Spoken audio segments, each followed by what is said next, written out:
Muy buenas tardes. Les damos la bienvenida a Formentor y a esta cita con la literatura, que son las conversaciones literarias que se desarrollan aquí todos los años. Seguro que les extrañará a los asistentes más fieles de estas jornadas tener que acudir esta vez al evento a través de una pantalla. No es lo habitual, no es lo que más nos gustaría tampoco, pero este año la situación es la que es, la situación manda, y con el objetivo de no faltar nunca a esta cita y de no fallarles a ustedes, lo que hemos hecho ha sido recurrir a esta comunicación virtual que nos proporcionan las redes y que empieza en este punto cuando estamos a la espera de inaugurar esta nueva edición con la entrega que este año tendrá lugar en el marco de un acto simbólico del Premio Formentor de las Letras. Hablaremos de ello ahora mientras esperamos que se produzca ese evento, esa ceremonia simbólica, pero déjenme que les explique un poquito qué es lo que está sucediendo aquí en Formentor esta tarde. Es la primera ocasión, como les decía, en que las conversaciones literarias de Formentor se retransmiten en directo a través de los soportes digitales. Aumenta así también, esa es la parte buena, su capacidad de proyección y de llegar a un público más amplio. Bien, dentro de las restricciones que implica la pandemia, esta conversación virtual de todos los años entre escritores, editores, periodistas, artistas, este año se convierte, y déjenme que utilice las palabras textuales, abrimos aquí comillas porque es una cita del director de la Fundación Formentor, que es Basilio Baltasar, con el que también tendremos ocasión de hablar estos días y al que también podrán escuchar. Decía Basilio que este año las conversaciones de Formentor se convierten más que nunca en un acto de resistencia y de afirmación. El objetivo, como siempre, y esta vez más que nunca, mantener vivo el fuego de la cultura. Y es una tarea que no está siendo y que no ha sido nada fácil en estos tiempos, y seguro que de ello podremos hablar en unos instantes, porque la persona que tengo conmigo, la primera invitada, que también podrán ustedes escucharla a través de esta retransmisión de streaming, va sintiendo con la cabeza conforme yo les explico todo esto. En fin, hemos hablado ya del lugar en el que nos encontramos, de lo que estamos celebrando, porque es un acto de celebración que consiste cada año en recuperar de alguna forma el espíritu de las conversaciones que se celebraban en los años 60 aquí en Mallorca, y de las que también iremos hablando de esa parte de la historia, porque esperamos que nos acompañen, aunque sea desde casa, aunque sea desde las pantallas, en esta retransmisión. Pero vamos a explicar brevemente el mecanismo de estas jornadas para quienes todavía no se hayan animado a asistir a una de ellas. Se desarrollan a través de varias mesas con diferentes ponentes, con un tema que les sirve como punto de partida para aportar pues su perspectiva, sus puntos de vista y algunas reflexiones sobre una obra y un autor que han sido seleccionados de forma totalmente libre por cada uno de ellos. Así que se les pone un poquito a prueba con un lema general a partir del cual deben ellos escoger una lectura y relacionarla con ese tema. Este año el encuentro está dedicado a los bagaudas, goliardos y estilitas. Hablaremos de estos personajes circenses, pero lo haremos más adelante, porque ahora lo que queremos es ocuparnos de esta cita que abre tradicionalmente las conversaciones, y lo hace desde hace 10 años, un aniversario redondo. El Premio Formentor llega a su 10ª edición y para conmemorarlo la Fundación ha publicado un libro del que también hablaremos. Estamos dejando muchas cosas para hablar más adelante, pero lo hacemos así porque estamos a la espera de que se inicie ese acto en el que vamos a escuchar al premio Formentor de este año, que es el holandés Seis Noteboom, que no podrá estar presente en Formentor físicamente. Lo haría encantado porque además es una persona muy próxima a nuestras islas, pero tendrá que hacerlo virtualmente con un discurso que en unos minutos se va a emitir a través de esta web en la que estamos compartiendo este espacio literario y también virtual. El jurado ha descrito a Noteboom como un escritor viajero, que ha hecho del nomadismo una actitud filosófica, estética y espiritual más allá de las fronteras, y que revela la naturaleza expansiva de los horizontes humanos. Nosotros les recomendamos que escuchen el discurso que ha preparado, porque realmente es un discurso, como cabría de esperar, muy emotivo. Pero, como decíamos, para ir conociendo un poco a ese personaje, yo creo que una de las personas que literariamente lo conoce más es su traductora, la traductora de su obra, que es Isabel Clara Lorda, y que me acompaña. Isabel, muchísimas gracias. Gracias y a ti. bienvenida a Formentor. Muchas gracias. Un paraíso, Es sea como sea, con mascarilla o sin. Es una maravilla, sí, gracias. Hemos invitado a Isabel Clara Lorda, además de porque conoce muchísimo al personaje de Noteboom. Mañana sábado, junto con el periodista Antón Castro, va a ser de las primeras personas en intervenir en las conversaciones propiamente dichas. Intervendrá en la primera de las mesas, una mesa que está dedicada precisamente al autor premiado con el Formentor de este año, para acercarnos más la figura de alguien que ha sido definido como un geógrafo literario. Yo cuando leí esa expresión, de verdad, pensé que era acertadísima, ¿no? Sí. Bueno, a ver, uno de los rasgos de la vida y de la obra de Nooteboom que más se destaca es su nomadismo, ¿no? Porque desde muy joven, desde los 18 años, decidió lanzarse al mundo para descubrir pues no solo su país, sino que enseguida fue al sur. Tenía una atracción por el sur, enseguida llegó a Italia, llegó a España. De España con el tiempo se fue enamorando y desde entonces él, digamos, no fue a la universidad, el mundo fue su universidad y desde muy joven pues combinó el viajar con la escritura, ¿no? Él empezó con una novela de juventud y luego enseguida, por encargo primero de una revista, la revista Avenue en Holanda, pues empezó a hacer crónicas de viaje. Y con el tiempo hizo de esto su vida. Pero claro, no podemos hablar de crónicas de viaje en un sentido, digamos, general.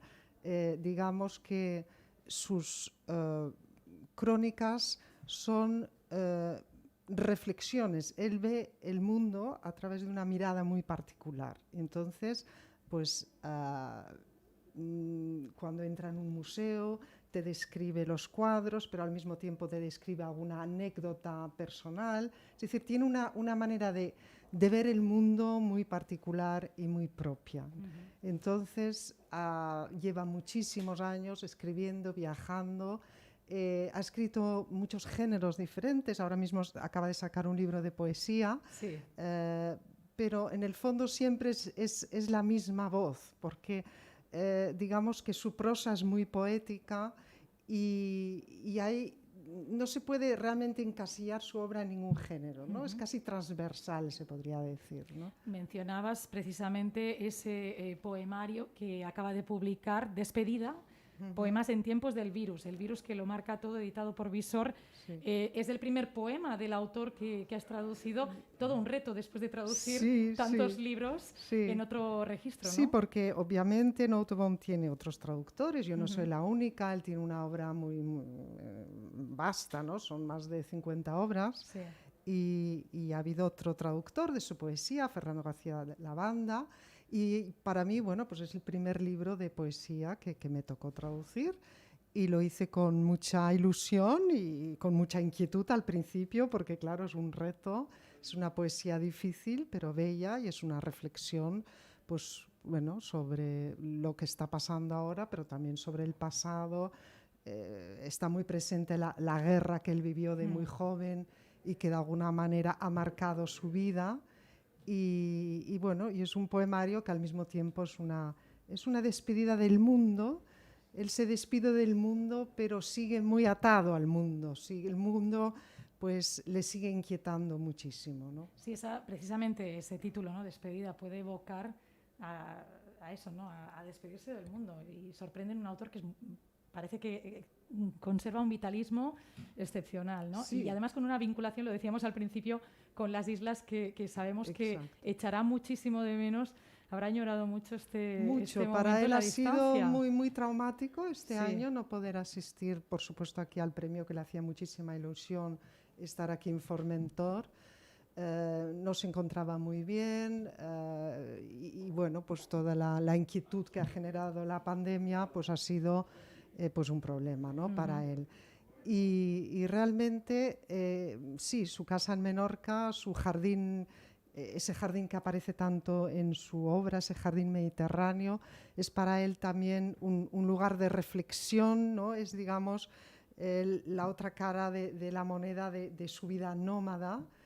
Y cada vez está más presente también ese momento de quietud, de reflexión, ¿no? Es como si el mundo exterior le estuviera agotando, pero le sigue interesando mucho, ¿no? Él siempre ha estado entre su mundo interior, ¿no? y el mundo exterior, y en ese difícil equilibrio siempre se ha movido él.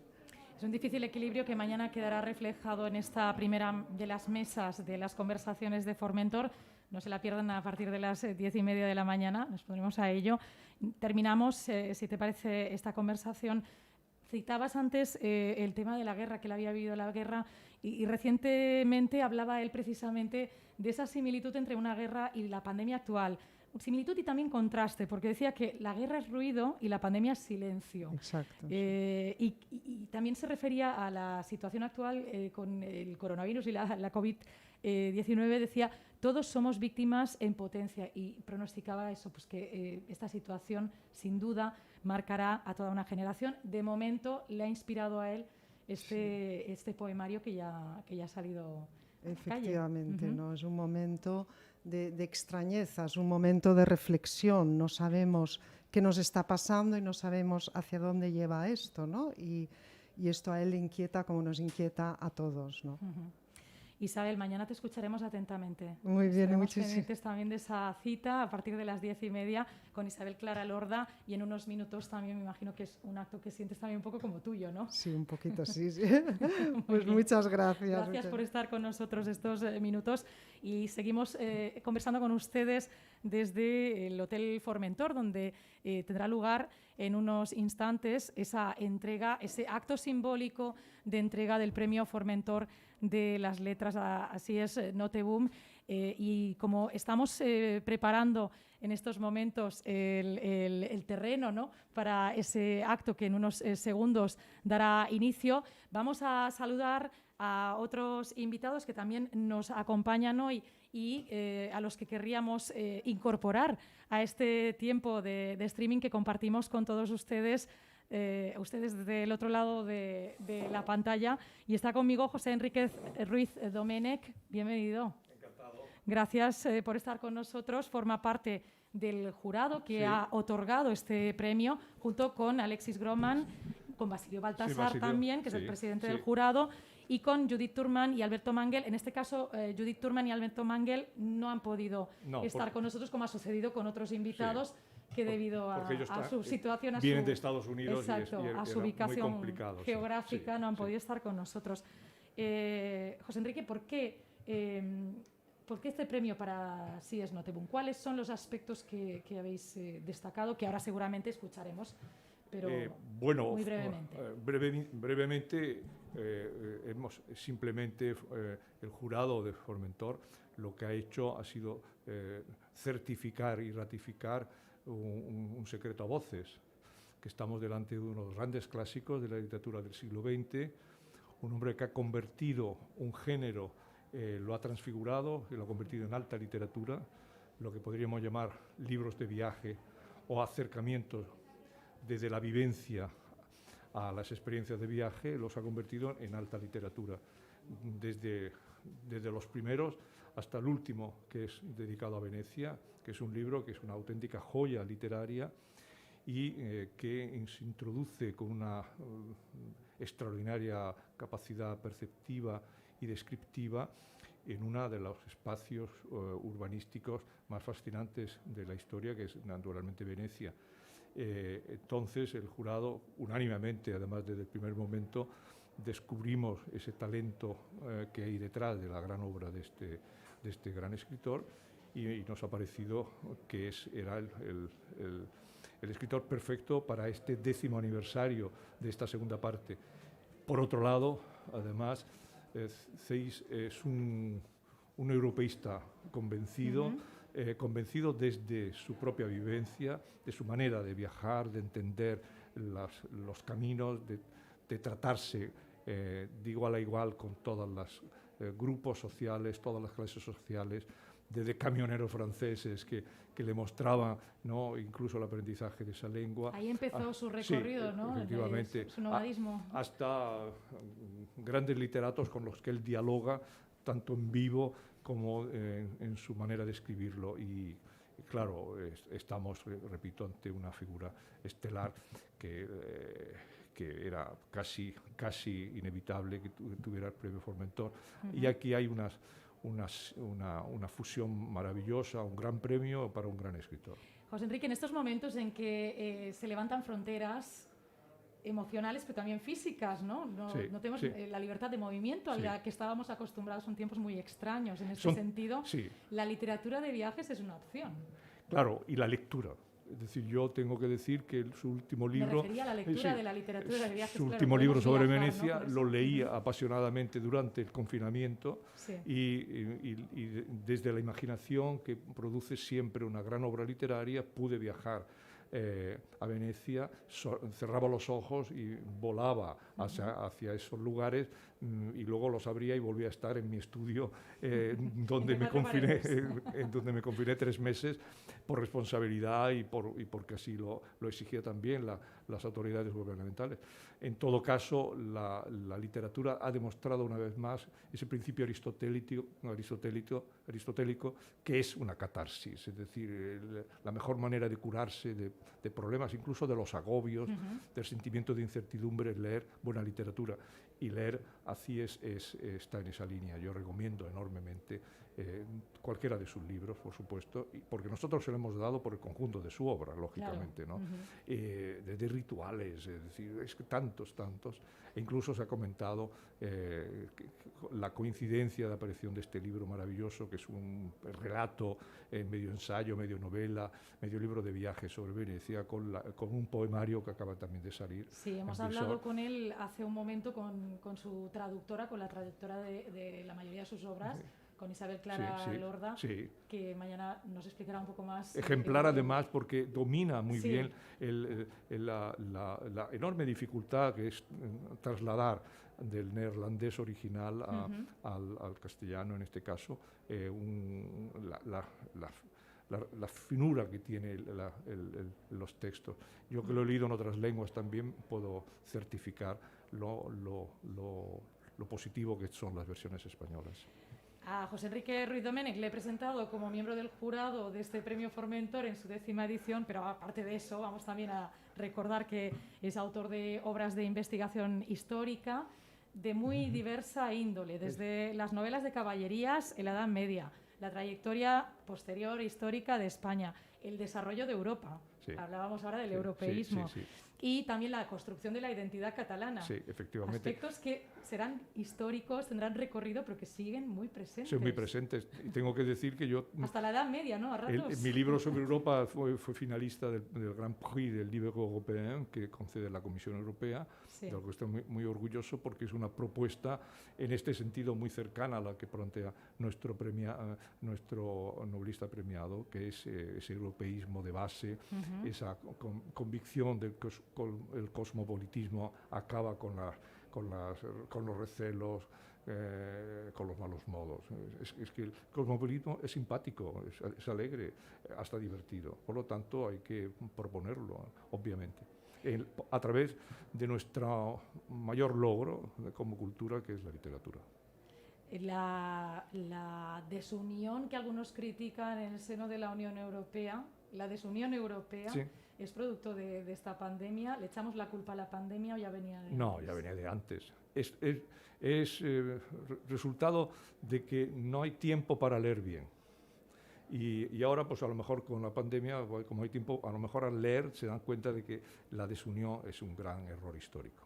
Bueno, habrá que preguntarles a los editores, que también estarán presentes este fin de semana en Formentor, si la pandemia ha ayudado, ha dado un empujón a las ventas o no. También veremos. No, están contentos, están en general contentos. Están contentos. Sí. Y yo estoy convencido de que vamos a salir muy fortalecidos de la pandemia.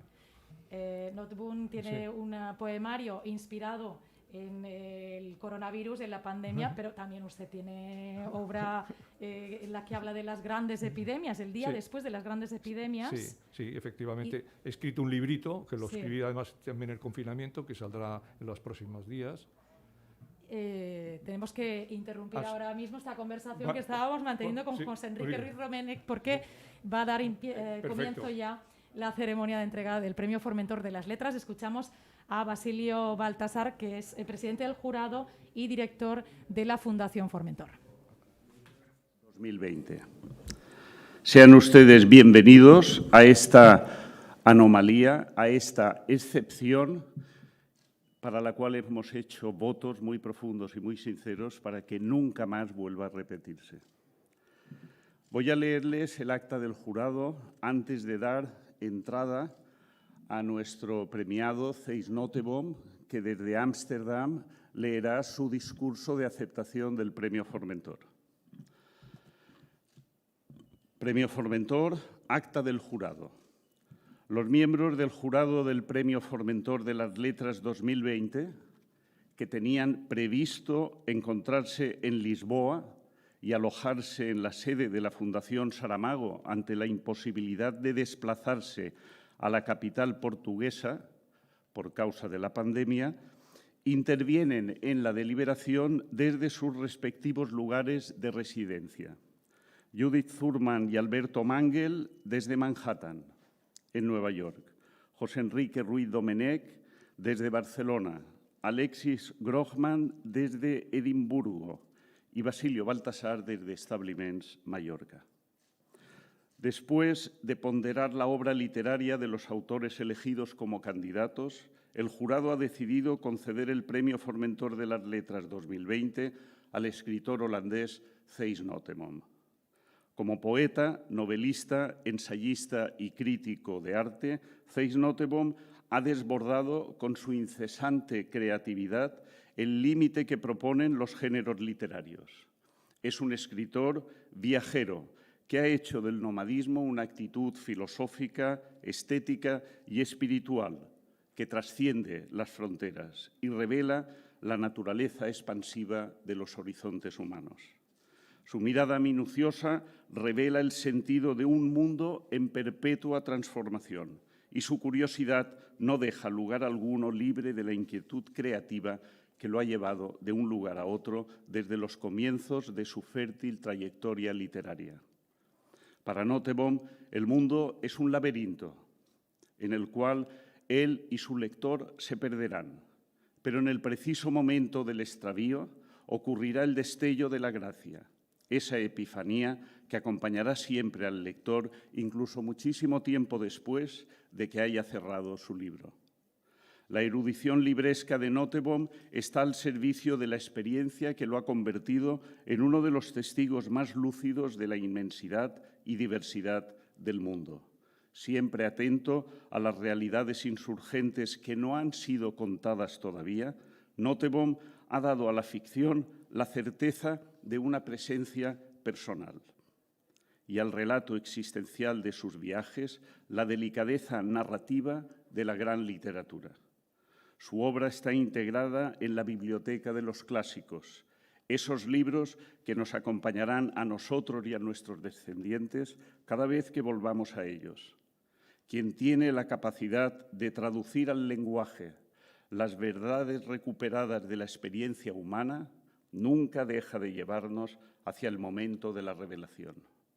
Notteboom es uno de los más grandes cronistas de nuestro tiempo, capaz de convertir las experiencias de sus viajes en una sabia percepción de los elementos latentes del cosmopolitismo estoico y capaz de crear una analogía simbólica entre el yo y el mundo bajo una luz profundamente esperanzada. El galardonado con el Premio Formentor es un escritor universal que escribe con la conciencia de pertenecer a la gran tradición cultural europea. Ha vivido de cerca los espectaculares momentos de la historia de nuestro continente y lo ha contemplado desde lejos. Conoce muy bien los dilemas que Europa debe resolver.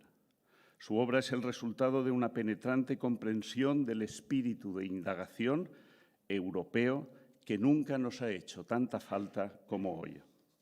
A lo largo de un prolongado empeño creativo, Cees Nottebohm ha sabido evitar las convenciones que aceleran el envejecimiento del mundo. Ha podido renovar la inspiración que lo vivifica y con la formidable energía narrativa de sus libros ha conseguido restaurar la intensidad del gran viaje de la vida.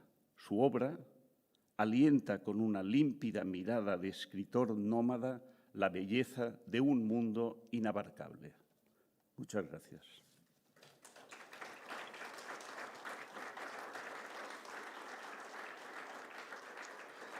Y ahora vamos a dar la palabra a Cees Nottebohm.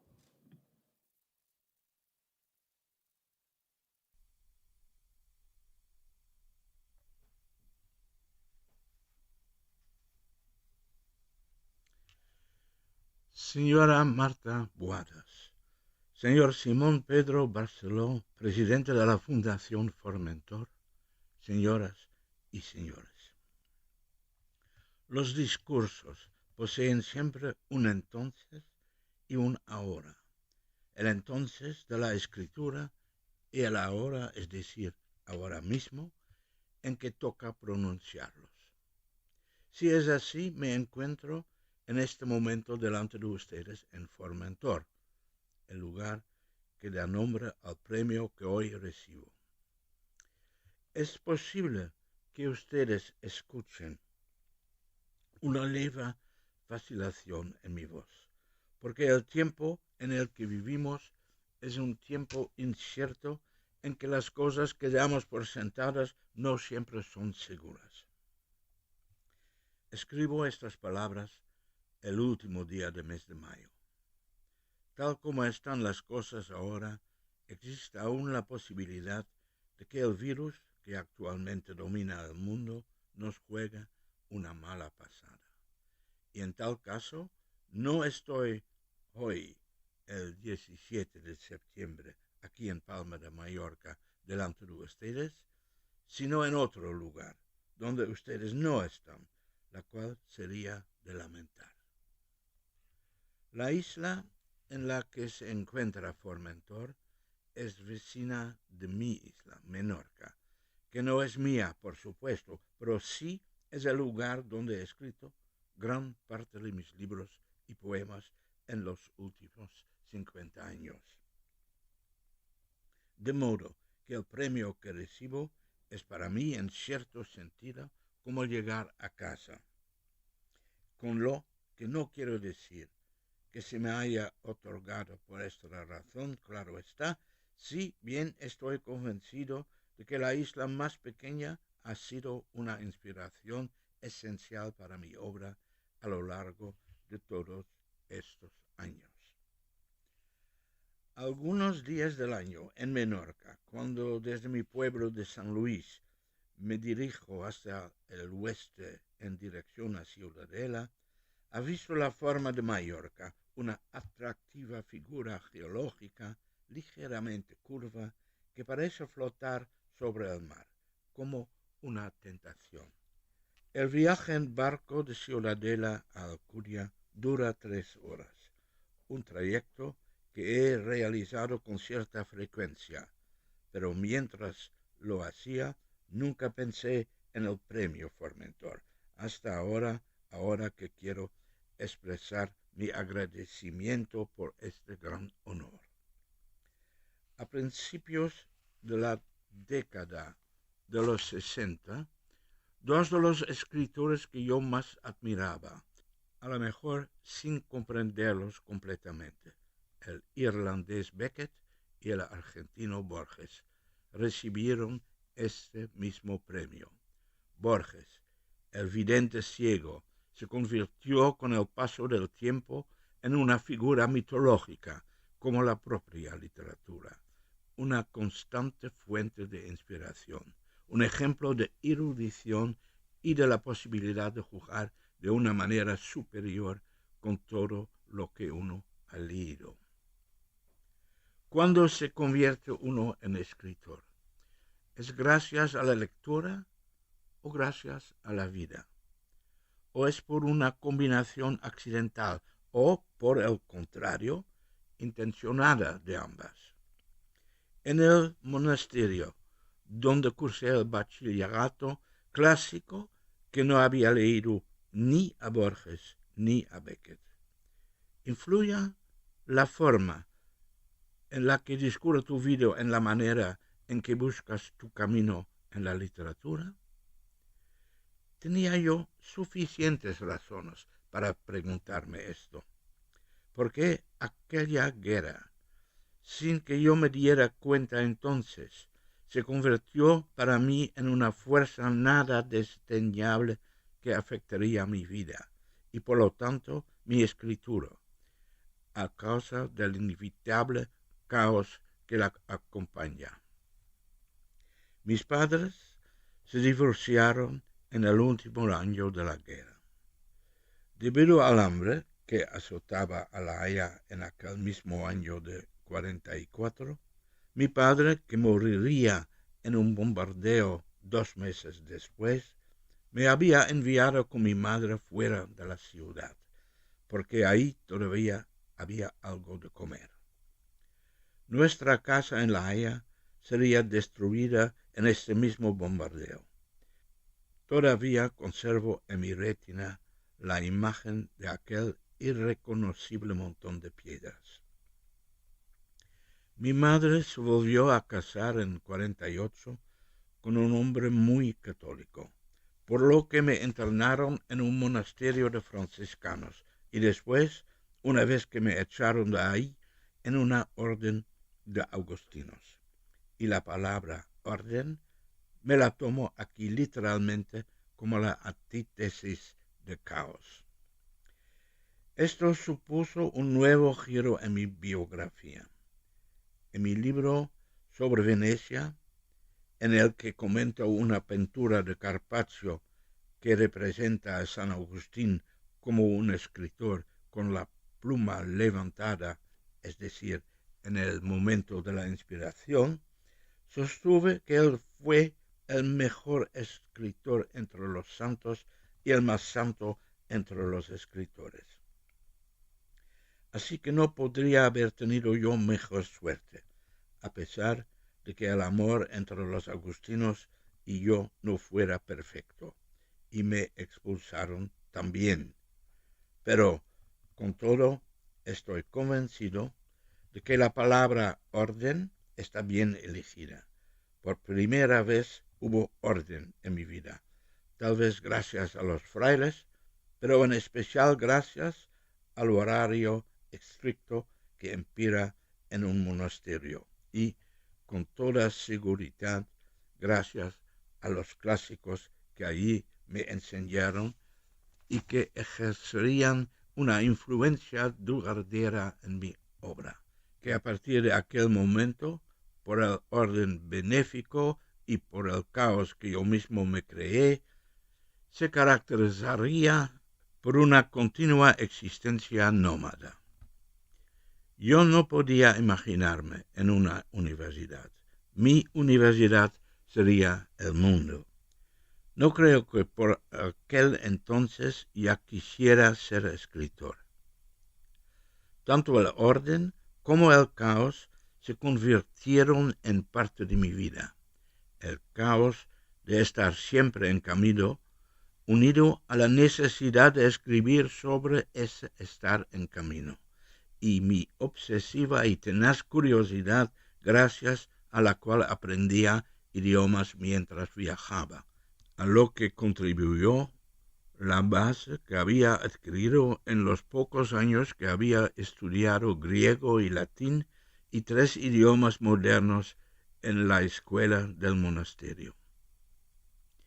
En septiembre del año pasado, obtuvo un doctorado honoris causa en Londres, y a los estudiantes les expliqué con un placer un poco perverso, aunque no fuera esa mi intención, que además de la universidad existen formas ilegales de aprender o de adquirir los signos externos de erudición. Pero aquí habla, claro está, el autodidacta. Por no hablar de mi carrera de banquero, que inicié a irme de casa a los 17 años y que consistió en trabajar un par de años como joven empleado de un banco. Todo aquello no me aportó ninguna novela sugerente sobre la banca, pero sí me sirvió de algo. Es que algunas veces, cuando me permitían llevar dinero en bicicleta a unas ancianas de alta alcurnia, yo aprovechaba para hacer un gran desvío por un bosque donde me detenía junto a un arroyo ¿para qué? Para pensar, y a veces pienso que mi escritura comenzó en aquel lugar, sin poner una palabra sobre el papel. Me sentaba ahí y pensaba, una forma de absentismo y de clandestinidad que ahora sé que es parte integral de la escritura. Pensaba en lo que realmente quería y en lo que había leído. Lo que me había quedado del poco tiempo que cursé la escuela secundaria era la avidez por leer libros. Y cuando hoy vuelvo a mirar mis antiguos libros y las fechas que anotaba fielmente en ellos, me sorprende encontrar no solo a Sartre y Faulkner, o a los clásicos que estudié en el monasterio como Ovidio y Homero, sino también a unos cuantos escritores holandeses de los que ustedes desafortunadamente nunca habrán oído hablar, porque el neerlandés es un lenguaje secreto en el que hay que haber nacido para poder descubrir los tesoros ocultos de nuestra literatura. ¿Cómo funcionan esas cosas? Saltas de un libro a otro. Algunos escritores no dejan de cautivarte a lo largo de toda la vida.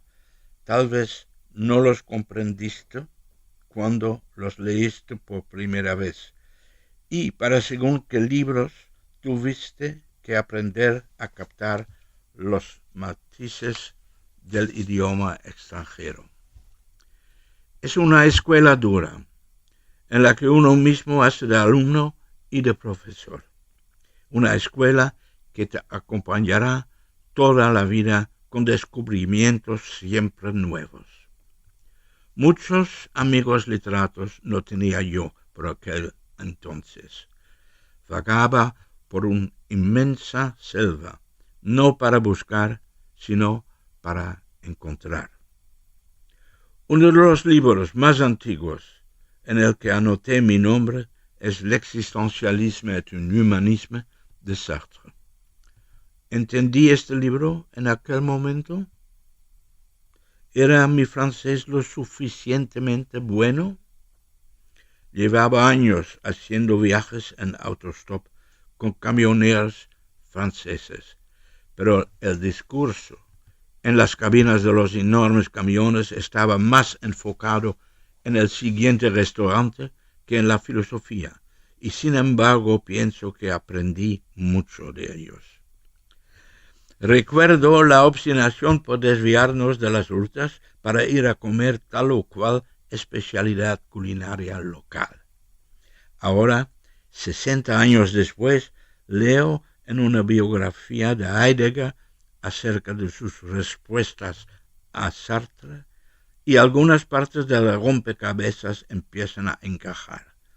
Aquello que, con toda probabilidad, no entendí en su día, se torna claro.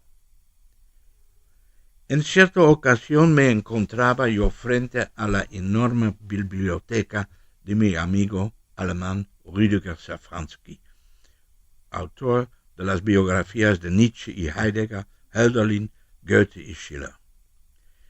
Estaba yo ahí cavilando un poco con respeto y envidia, y se me ocurrió preguntar, probablemente en un tono de desesperación: Rüdiger, ¿pero cuándo has leído todo eso? Y él me contestó, como si llevara tiempo preparándose para esta pregunta: mientras tú leías el libro del mundo. En mi vida he tenido que responder con frecuencia a la pregunta de por qué viajo tanto, y como reacción a la constante incomprensión hasta mi supuesta inquietud, he desarrollado un mecanismo de defensa que tiene que ver con mi pasado, con aquel par de años en el seminario, con aquel par de años en el monasterio. Gracias a este pasado, como no puede ser de otra manera, desarrollé una fascinación por los monasterios que me ha acompañado toda la vida, en especial por sus variantes cada vez menos comunes, los monasterios con el bello nombre de contemplativos, órdenes como las de los benedictinos y cistercienses, también llamados trapenses.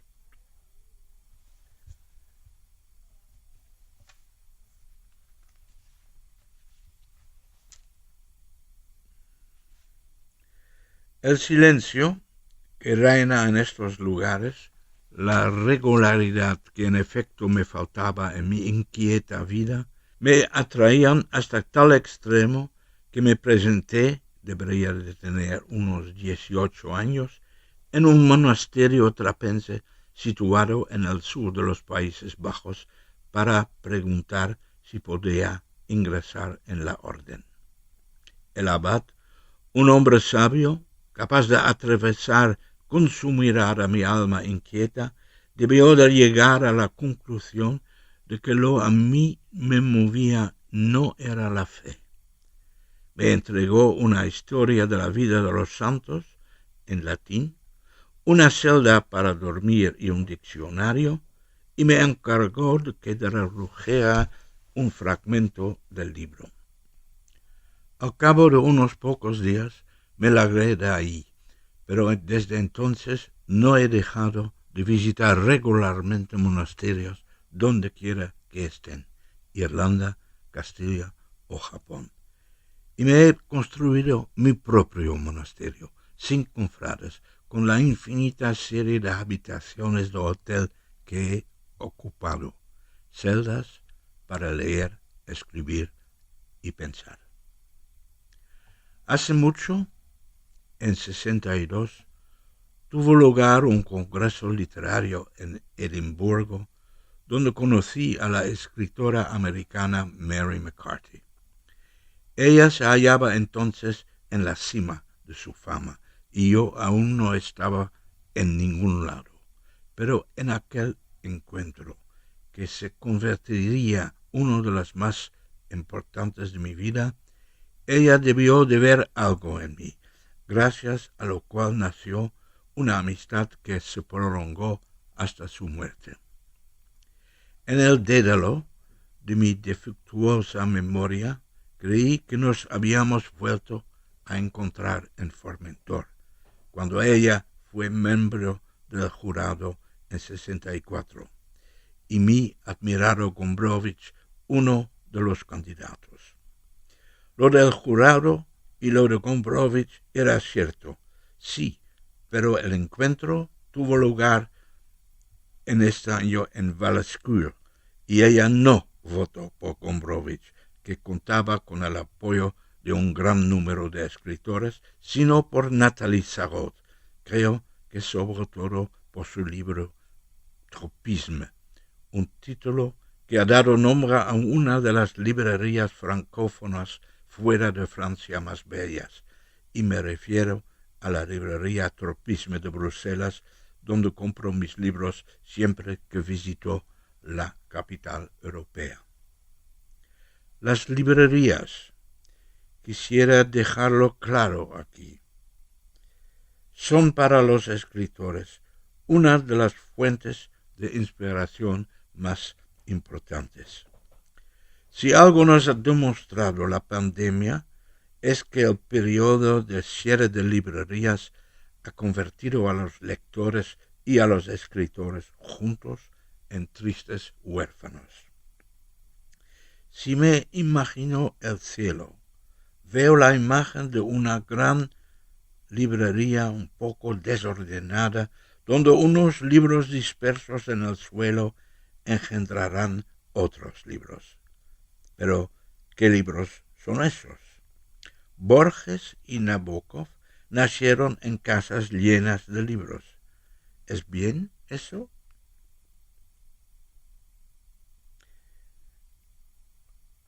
A mí me daba envidia y, sin embargo, no sé si es bueno.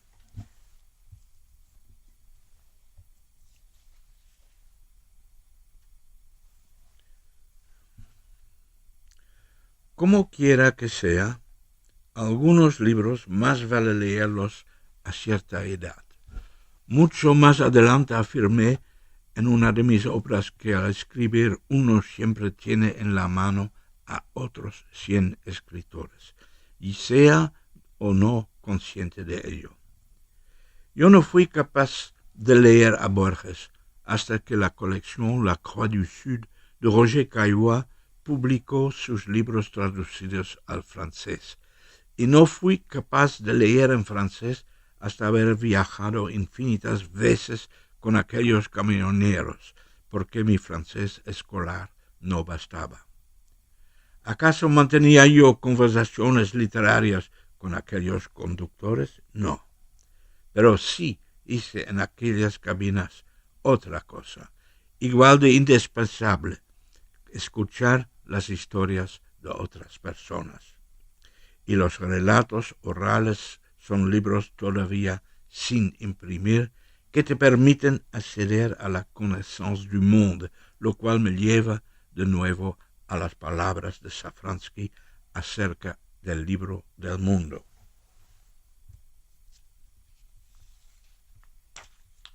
A mis 21 años, en 54, escribí mi primera novela, Philippe y los otros. De esto hacía 65 años y continuó escribiendo. En algún momento dije que uno debe esperar, aunque no sepa qué. En 63 escribí mi novela El caballero ha muerto, que considero el fracaso más importante de mi obra. En este libro, el escritor se suicida después de fracasar en su intento de finalizar el libro que otro escritor había dejado inacabado. El libro era una sombra oscura y lejana de aquella primera novela que yo había escrito con total ingenuidad y sin recurrir a ninguna técnica literaria, y que tal vez explica por qué cosechó cierto éxito en aquella época. La nueva novela, con su triste desenlace, recibió elogios a la vez que duras críticas, y tanto lo uno como lo otro estaba justificado. Yo sabía que tenía que escribir ese libro, pues de lo contrario hubiera proliferado en mi cabeza cual tumor maligno. Empecé a viajar, y excepto mi poesía más o menos hermética, me situé al margen del ambiente literario habitual, y me dediqué a escribir sobre el mundo y sobre lo que veía en mis viajes. Budapest, 56, el muro de Berlín, 63, París y Praga, 68, Sudamérica después de Cuba, y de nuevo el muro, pero esta vez en 89, con la continuación la Alemania unida. Durante los 17 años posteriores en mi abandono de la ficción, se publicaron muchos de mis llamados libros de viaje, reflexiones y meditaciones sobre mis viajes por todos los continentes, como mis libros sobre Japón y sobre España, El desvío a Santiago. Y no fue hasta entonces, después de 17 años de silencio, cuando apareció Rituales, el libro que yo había esperado todo este tiempo. ¿Acaso fui consciente de lo que esperaba? No. Yo sabía que debía esperar, pero no sabía qué, a no ser que, sin saberlo, hubiera estado esperando el instante de la ficción. Y solo después de esto aparecieron mis otros libros. ¿Qué había sucedido entre tanto?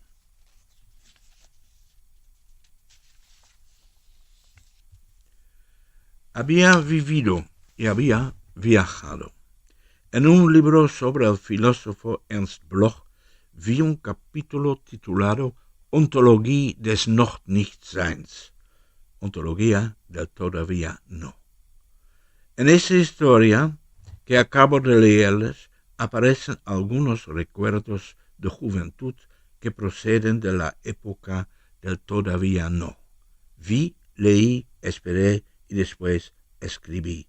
Y respecto a este último puedo decir que me sigue alegrando no haber leído a Proust antes de esta época, porque también Proust pertenecía a la espera. Cuando al fin estuve preparado para ello, quise leerlo en francés, lentamente, página por página, hasta el increíble final de Le Temps Retrouvé, que me recordó al éxtasis de un montañero que ha alcanzado al fin la cumbre del Himalaya. No era el francés de mis camioneros, pero hay que reconocer que sin tal experiencia mi comprensión hubiera sido menor. Y la ironía póstuma de este conocimiento es que un editor francés me recomendó recientemente que leyera a Proust en inglés, porque al haber sido traducido ya 3 veces a este idioma a lo largo del siglo, sería mucho más moderno que en francés. Una equivocación. Proust y Pessoa nos han enseñado que es posible repartir la vida entre varias personas y escritores. Kawabata y Mishima nos han demostrado que la literatura japonesa, tan diferente de la nuestra, puede ser también muy cercana. Celan y Joyce, sin olvidar a Heidegger, hicieron de la propia lengua el sujeto de su obra, un lenguaje secreto que se escribía y solo después se descifraba, convirtiendo así la lectura en una aventura sin fin. El tiempo del todavía no, yo ya lo he dejado atrás para siempre. Nunca fui capaz de definir ese tiempo con abstracciones filosóficas, lo cual tampoco hubiera sido posible en mi otra época, las de las cabinas de los camiones. La esencia del todavía no pertenece a la espera, es gracias al todavía no que la obra adquiere su definitiva forma. Quien elija la abstracción debe contar su historia de otra manera, o mejor dicho, convertirse en otro escritor. Hace un instante este discurso contenía, según el recuento de mi ordenador, 3.333 palabras. Yo nací en 33, un año fatal para la historia europea, y mis 2 últimos poemarios contienen cada cual 33 poemas. Para huir de esa afectación numerológica con el número 3, añadí algunas palabras en relación con la cita de Ernst Bloch. Y ahora les digo, sencillamente, gracias Formentor, gracias a todos ustedes.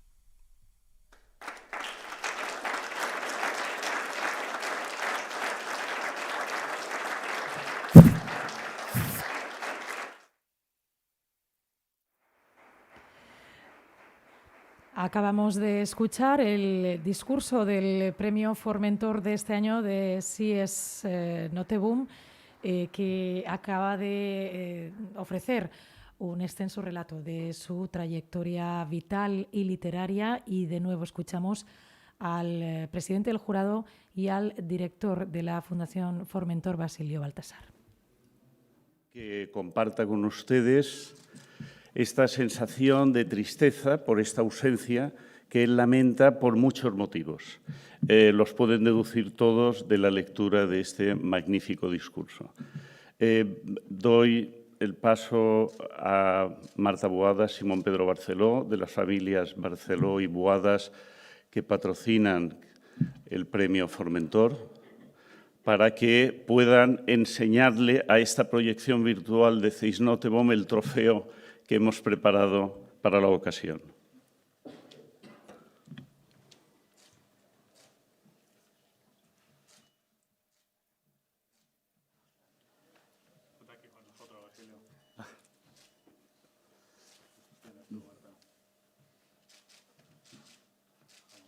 Bueno, esto es el nuevo trofeo del premio Formentor, que lo hemos cambiado con motivo del 10º aniversario. Hay una medalla en la que está inscrito el nombre de Ceis, la fecha.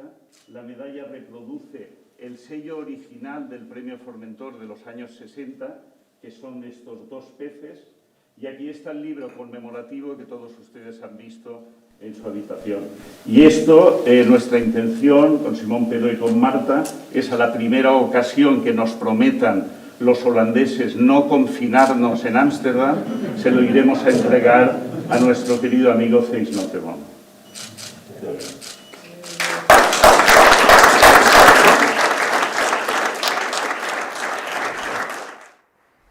Pues como acabamos de escuchar, que explicaba ahora Basilio Baltasar, director de la Fundación Formentor y presidente del jurado, cuando entregaba simbólicamente este trofeo a Simón Pedro Barceló y Marta Boadas, mecenas de la Fundación y anfitriones de esta ceremonia del premio Formentor. Se trata de una caja en forma de libro que contiene la edición del 10º premio Formentor, con todas las actas de los jurados y de los discursos de los 10 autores que han sido galardonados en estas 10 ediciones, acompañado todo ello de una medalla que reproduce el sello original de los premios que se otorgaban en los años 60. Finaliza aquí esta ceremonia simbólica de entrega del Premio Formentor de las Letras 2020, que da inicio, como decíamos, a este fin de semana literario en Formentor, al que les invitamos a todos ustedes a acompañarnos a través de esta retransmisión en directo, retransmisión que retomaremos mañana por la mañana a partir de las 10:30 con la primera de las mesas previstas, una mesa que lleva el título precisamente sobre Ceis Nottebohm, donde participarán, además de Isabel Clara Lorda, que es la traductora del autor, estará presente el escritor y periodista Antón Castro y los miembros del jurado del Premio Formentor, Alexis Groman, José Enrique Ruiz Domenech y el propio Basilio Baltasar. Despedimos, por tanto, esta conexión. Les esperamos mañana por la mañana.